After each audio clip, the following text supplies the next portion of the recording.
En este día, amigo oyente, llegamos en nuestro estudio del libro de los Salmos a una sección completamente nueva. Quizá usted recordará que al comienzo del libro de Salmos, en la introducción, mencionamos que este libro está dividido como el Pentateuco, es decir, los primeros 5 libros de la Biblia. Ya hemos recorrido la sección que corresponde al Génesis. La sección del Génesis estaba comprendida entre los Salmos 1 al 41, es decir, los primeros 41 salmos. Esos eran los salmos donde se hablaba de la manera maravillosa de la creación. El Salmo 8 en especial es un gran salmo de creación. Luego había otros salmos que se referían a esto. En el Salmo 19 tenía que ver con el hombre al mismo comienzo, el hombre bendito, el postrer Adán en realidad. Eso lo pudimos ver allá en el Salmo 1. Y luego vimos que el propósito esencial de Dios es el de llevar a su rey al trono. Esa era una sección maravillosa. Llegamos ahora al comienzo del Salmo 42. Y la sección de Éxodo comprende hasta el Salmo 72. Vamos a encontrar aquí, de la misma manera en que uno encuentra al comienzo del libro de Éxodo, que el pueblo de Dios se encuentra en una tierra extraña, lejos de la tierra prometida. Éste siente que está sufriendo. La bota opresora del dictador está sobre ellos. Uno puede oír sus quejidos, sus lamentos, puede escuchar el sacudir del látigo de los crueles capataces que los castigan. Ellos están pasando por grandes dificultades. En lugar de disminuir, éstas están aumentando. Finalmente, sus quejidos son oídos. El Señor se levanta a favor de su pueblo sufriente, y entonces Él cumple el pacto que ha hecho con Abraham, Isaac y Jacob. Y luego el Señor los saca de la tierra de Egipto. Eso es lo que vemos aquí. Estos salmos que encontramos aquí, los primeros 7 salmos, del 42 al 48, nos indican las mismas condiciones, pero esto no tiene nada que ver con el pasado.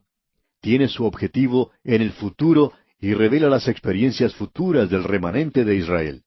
Eso es lo que vamos a ver. Ellos están lejos de Jerusalén, están muy lejos del lugar santo.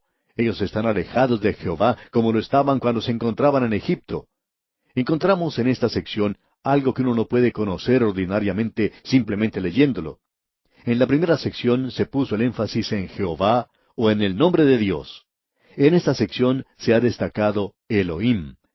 En la sección de Génesis se presenta unas 272 veces, y Elohim, el nombre de Dios, solamente unas 15 veces. Ahora, cuando llegamos a la sección del Éxodo, el nombre Elohim ocurre unas 164 veces, mientras que Jehová es mencionado solamente unas 30 veces. ¿Por qué será esto? Jehová es el nombre de redención, el que cuida o guarda a Israel. Ellos están lejos de Dios, como podemos ver en la tierra de Egipto, y ellos también estarán alejados de Dios en la gran tribulación, en la primera parte de ella, por cierto. Tenemos entonces ante nosotros un interesante bosquejo. Tenemos en los primeros 3 salmos de esta sección del Éxodo que se refieren al tiempo de la gran tribulación. El libro de Éxodo comienza cuando los hijos de Israel se encontraban en Egipto bajo el dominio de Faraón. Y aquí en esta sección, por cierto que se presenta el Anticristo, y nosotros vamos a poder apreciar esto. En el Salmo 43 vemos la mención del Anticristo, y ellos están lamentando a causa de la opresión del enemigo. Luego los encontramos clamando a Dios para que los libere, y luego la liberación es un hecho en la vida del pueblo. En el Salmo 45 encontramos un gran salmo del milenio del Señor Jesucristo, quien llega a reinar en este mundo y todo lo demás. Y vamos a enfocar nuestra atención en eso cuando leamos este salmo. Esa es la razón por la cual creemos que hay 2 cosas que son muy importantes de notar de parte del pueblo de Dios. Una de ellas es que la interpretación primordial, fundamental, es que estos salmos tienen su aplicación a la nación de Israel, y que miran hacia el futuro a una época de dificultades. Esto tiene mucho significado para ellos. Eso es algo que nosotros necesitamos saber y necesitamos destacar. Es por eso que debemos tener mucho cuidado cuando a veces sacamos algún versículo de un salmo de la forma en que éste se puede aplicar a nosotros mismos. Creemos que todo esto se puede aplicar a nosotros en el presente, y creemos que en esta sección muchos de los hijos de Dios que se encuentran pasando por dificultades en el presente pueden encontrar consuelo y solaz. Estos salmos, por tanto, deberían tener mucho más significado para los hijos de Dios en el presente. Creemos que necesitamos mirar más esta sección. Ahora, en esta sección usted encuentra la ruina y la redención de Israel, lo que ocurre en los últimos días. Y en esta sección vamos a ver que David no escribe tantos salmos como lo hizo antes. Él escribió 19 de ellos, y 7 de los salmos fueron escritos por los hijos de Coré, y todos ellos forman un cuadro profético de Israel en los últimos días. Con esa clase de introducción preliminar a esta sección, llegamos entonces al Salmo 42, en el cual encontramos el lamento del remanente en los últimos días del período de la gran tribulación, y eso se puede aplicar a los redimidos de todas las épocas. Creemos que deberíamos agregar algo más aquí. Esto nos evitará el pensar que Israel está excluido del plan y propósito de Dios para el futuro que tiene tanta importancia en la palabra de Dios. Es lo mismo que rechazar cierta porción de la palabra de Dios y decir, sí, yo creo en la inspiración de las Escrituras, pero por ello quiero decir las Escrituras que se pueden aplicar directamente a mí y que si ellas se aplican a otras personas, especialmente si yo no tengo mucho interés en ellas, pues entonces no creo que es la palabra de Dios aparte de lo que se puede aplicar para uno mismo. Pensamos, amigo oyente, que ese es uno de los grandes peligros de parte de muchos en el presente. Ahora, en el Salmo 42, usted encuentra el sufrimiento futuro de los santos durante el período de la gran tribulación. Usted recordará que ellos estaban en la tierra de Egipto. Dios los redimió primeramente por la sangre.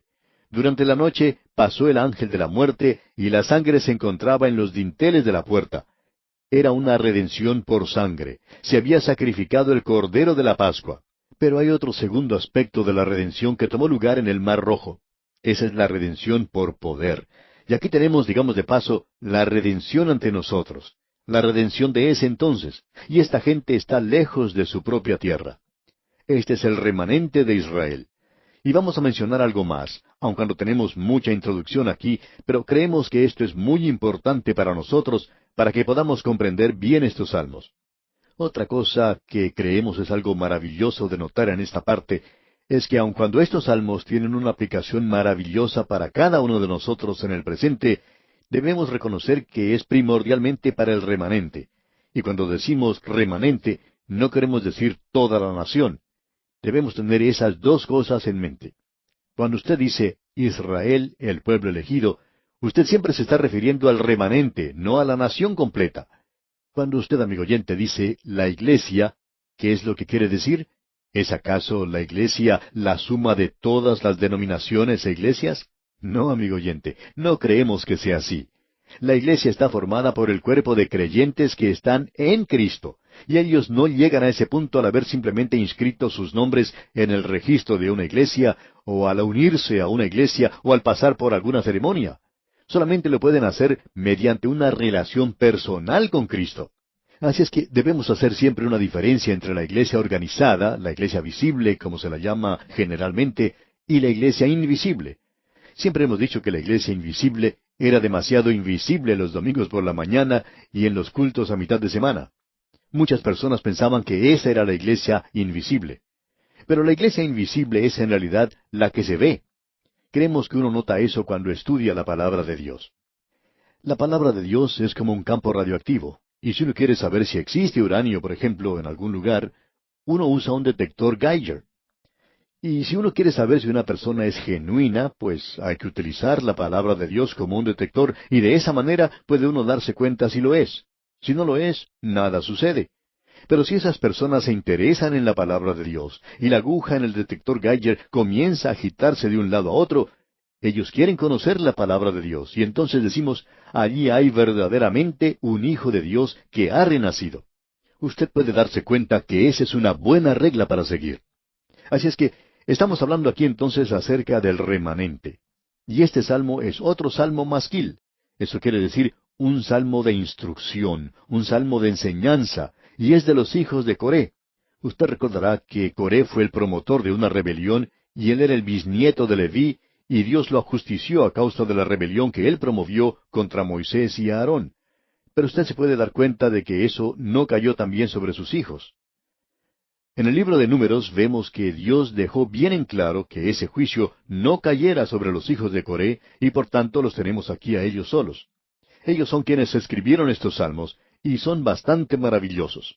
Usted puede notar que al comenzar la lectura de este salmo, Tenemos aquí un cuadro profético del período de la gran tribulación. Leamos los primeros dos versículos de este Salmo 42. Como el ciervo brama por las corrientes de las aguas, así clama por ti, oh Dios, el alma mía. Mi alma tiene sed de Dios, del Dios vivo. ¿Cuándo vendré y me presentaré delante de Dios? Bien, no deseamos regresar nuevamente a Egipto. Quisiéramos mirar hacia el futuro porque llegará un tiempo cuando esta gente nuevamente estará fuera de su tierra, y esa es la creencia que mantienen varios expositores de la Biblia del presente. Son personas excelentes, podemos afirmar. Ellos creen que el actual regreso del pueblo de Israel a su tierra puede culminar con una nueva dispersión, y que ellos serán expulsados de su tierra nuevamente, quizá aún en nuestros propios días. No sabemos eso, pero queremos decir lo siguiente. El remanente santo de Israel está fuera de su tierra. Muy pocos de ellos han regresado a su país, y uno encuentra que en ese país existen dos grupos. Está el que uno puede llamar el judío ortodoxo, esperando la llegada del Mesías, esperando que Él venga, deseando reedificar el templo. Y uno puede encontrar otro grupo que no tiene ningún interés en eso, quienes dicen que esos días ya han pasado. Hemos comenzado una nueva era, ahora tenemos que preocuparnos de Egipto y esto y lo otro. Los árabes constituyen nuestro gran problema. Permítanos decir aquí, amigo oyente, que el remanente santo de Israel, el pueblo de Dios, tiene una ansia de Dios. Y eso es un cuadro de David, es un buen cuadro de él, y también es un buen cuadro de cualquier época. Opinamos que David podría haber dicho fácilmente estas palabras cuando se encontraba en una cueva mirando hacia el valle. Él escucha a los cazadores hablando a sus perros, y en unos minutos él puede escuchar el crujir de las ramas debajo. Y los hombres de David que están de guardia se ponen alerta, y de pronto aparece en un claro donde hay una vertiente de agua a la puerta de la cueva en la cual se encuentra David, aparece un pequeño ciervo. Este animalito está con su boca llena de espuma, tiene tanta sed, sus costados están mojados de transpiración. Se acerca al agua y bebe profundamente. Luego espera un momento, sumerge su cabeza una vez más y sigue bebiendo. Por eso es que el salmista podía decir aquí en el versículo 1, como el ciervo brama por las corrientes de las aguas, así clama por ti, oh Dios, el alma mía. ¿Es así como se siente usted acerca de él, amigo oyente? Uno escucha tanto hablar que uno es muy legalista, y si guarda los 10 mandamientos, usted está agradando a Dios. Amigo oyente, el hombre en la actualidad está alejado de Dios. Necesita mucho más que los 10 mandamientos. Los 10 mandamientos simplemente nos muestran que somos pecadores. Pero nosotros estamos alejados, en rebelión contra Dios. Nosotros no solo no tenemos ningún deseo por Él, sino que tampoco tenemos ninguna capacidad para Él. Por eso es que necesitamos nacer de nuevo. Debemos ser traídos nuevamente a la familia de Dios y llevados al lugar donde podamos decir, no simplemente citando un versículo de la Escritura, sino algo que salga de nuestros propios corazones. Poder decir, como el ciervo brama por las corrientes de las aguas, así clama por ti, oh Dios, el alma mía. Esto tendrá mucho significado en aquel día para este remanente apartado de Dios y lejos de su tierra, y es significativo ahora mismo para muchos de los hijos de Dios. Escucha ahora lo que dice el salmista. Este es el remanente y habrá mucho dolor y sufrimiento en la tierra de Egipto. Leamos el versículo 3 de este Salmo 42. Fueron mis lágrimas mi pan de día y de noche, mientras me dicen todos los días, ¿dónde está tu Dios? Eso es lo que ellos van a decir en el período de la gran tribulación. ¿Dónde está tu Dios? ¿Cuándo va a llegar el Mesías? ¿Dónde está la señal de su venida? Todas las cosas continuaban como estaban. Y en el versículo 5 leemos, ¿por qué te abates, oh alma mía, y te turbas dentro de mí? Espera en Dios, porque aún he de alabarle, salvación mía y Dios mío. Y esta es la esperanza. Escuche luego su clamor aquí en los versículos 6 y 7. Dios mío, mi alma está abatida en mí. Me acordaré por tanto de ti desde la tierra del Jordán, y de los hermonitas desde el monte de Mizar. Un abismo llama a otro a la voz de tus cascadas. Todas tus ondas y tus olas han pasado sobre mí. Esas son las mismas palabras que Jonás utilizó en su oración. Jonás había descendido a las fauces de la muerte. Esta gente pensará que en este punto todo se habrá acabado, que ellos serán destruidos en este período. Pero Dios vendrá, Dios libertará. Se nos dice en los versículos 8 y 9 de este Salmo 42, Pero de día mandará Jehová su misericordia, y de noche su cántico estará conmigo, y mi oración al Dios de mi vida. Diré a Dios, roca mía, ¿por qué te has olvidado de mí? ¿Por qué andaré yo enlutado por la opresión del enemigo? ¿Se siente usted, amigo oyente, de esa manera algunas veces?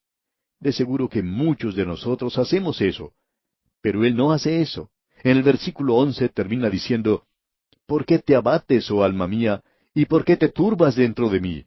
Espera en Dios, porque aún he de alabarle, salvación mía y Dios mío. En un momento desesperado, él se vuelve hacia Dios. La ayuda no viene del este, ni del oeste, ni del sur. Mi salvación viene de Jehová, quien hizo los cielos y la tierra. Y llegamos ahora al Salmo 43. Leamos el primer versículo. Júzgame, oh Dios, y defiende mi causa. Líbrame de gente impía y del hombre engañoso e inicuo. Usted se puede dar cuenta que el anticristo está vivo. Él hace un pacto con esta gente y lo quebranta a mitad de la semana, según se nos dice. Y este es su clamor: líbrame del hombre engañoso e inicuo. ¿Sabe, amigo oyente? Yo he hecho esa oración en el día de hoy. No sé si habremos llegado a ese punto en el presente, pero yo digo, oh Dios, no permitas que un dictador se levante en nuestra nación. No permitas que yo tenga que sufrir bajo un dictador. Existe ese gran peligro en el presente, ¿sabe usted? Nosotros necesitamos orar a Dios de la misma manera en que lo hizo esta gente. Líbrame de gente impía y del hombre engañoso e inicuo. Por cierto que no quiero que una persona como esta gobierne sobre mí. Hemos tenido bastante de ellos en la historia. Tememos que la situación de nuestras naciones en el presente es tal a causa del liderazgo que tienen y a causa de los problemas internos que sufren. Escucha ahora lo que él dice en la primera parte del versículo 3. Envía tu luz y tu verdad, éstas me guiarán. ¿Qué es lo que él está pidiendo en su oración? Bien, el Señor Jesucristo dijo, yo soy la luz del mundo. Él dijo, yo soy el camino, la verdad y la vida. Usted se da cuenta, amigo oyente, que cuando él dijo eso, no fue algo que fue olvidado por aquellos que lo escucharon, porque ellos sabían que si él era la luz y él era la verdad, él era el Mesías que había venido a librarlos. Leamos otra vez este versículo 3 del Salmo 43. Envía tu luz y tu verdad, éstas me guiarán. Me conducirán a tu santo monte y a tus moradas. Él quiere regresar a Jerusalén. Él quiere regresar y adorar en el templo y regresar nuevamente a Dios. Él fue enseñado que él debía adorar a Dios. Y ahora el versículo 5 nos dice, ¿por qué te abates, oh alma mía, y por qué te turbas dentro de mí? Espera en Dios, porque aún he de alabarle, salvación mía y Dios mío. En su desesperación, él se vuelve nuevamente hacia Dios. Espera en Dios, porque aún he de alabarle, salvación mía y Dios mío. Y llegamos ahora a otro salmo masquil. Este es un salmo de instrucción y es de los hijos de Coré. Escuche lo que dice el versículo 1 del Salmo 44. Oh Dios, con nuestros oídos hemos oído, nuestros padres nos han contado la obra que hiciste en sus días, en los tiempos antiguos. Usted puede recordar que Gedeón hizo referencia a eso. Él le dijo al ángel del Señor, nuestros padres nos dijeron que así era como habían sido librados, pero nosotros no somos librados. Y en aquel día regresarán a esto y ellos harán referencia a lo que aquí dice, y ellos estarán al borde de ser librados nuevamente por Dios. Dios nuevamente llegará a formar parte de la historia, amigo oyente, y escuche lo que dice el versículo 2. Tú con tu mano echaste las naciones y los plantaste a ellos, afligiste a los pueblos y los arrojaste. Él tuvo que hacer eso para poder poner este pueblo en esa tierra. Escuche lo que dice ahora el versículo 3. Porque no se apoderaron de la tierra por su espada, ni su brazo los libró, sino tu diestra y tu brazo y la luz de tu rostro, porque te complaciste en ellos. Y esa diestra es el brazo poderoso de Dios en salvación, revelado hace más de 2000 años, y que aún será revelado otra vez. Esta es la liberación, como usted puede apreciar, que tuvo lugar en el Mar Rojo, y los llevó a ellos a la tierra prometida. Leamos una vez más el versículo 3 de este Salmo 44, que dice, Porque no se apoderaron de la tierra por su espada, ni su brazo los libró, sino tu diestra y tu brazo y la luz de tu rostro, porque te complaciste en ellos. Y luego tenemos el clamor que sale del corazón de Él. Escuche lo que dice el versículo 4. Tú, oh Dios, eres mi Rey. Manda salvación a Jacob. Ojalá que todos comprendamos de qué es que estamos hablando aquí. Jacob es la nación de Israel. Cuando estamos hablando acerca de un rey, estamos hablando de su rey, el rey de ellos. Y aquí hay una aplicación para nosotros, pero debemos guardar esto en la debida perspectiva, y eso hará que tenga mucho mayor significado para nosotros. Y aquí nos detenemos por hoy, amigo oyente, y contamos con su muy valiosa atención en nuestro próximo programa, cuando proseguiremos el estudio de este maravilloso libro de los Salmos.